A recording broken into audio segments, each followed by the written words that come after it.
Hey, what's up? This is Ricardo at Parts People, and in this video, we'll outline the steps for completing a part replacement on your Dell PC. Visit our website and use this coupon for a 5% off discount.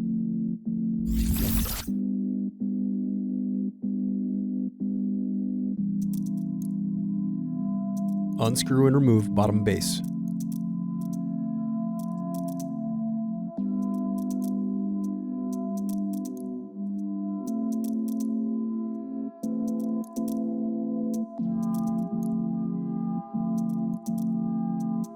Now unscrew and disconnect battery.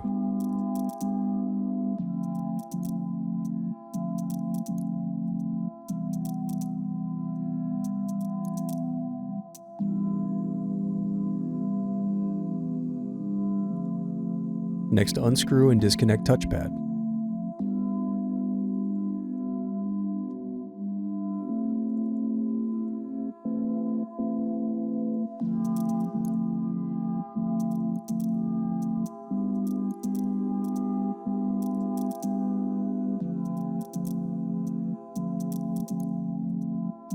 Thanks for watching. Don't forget to like and subscribe if you enjoyed this video. And if you need more, check out this playlist to watch other tutorials for your laptop. You can also click here to find parts for your laptop at partspeople.com.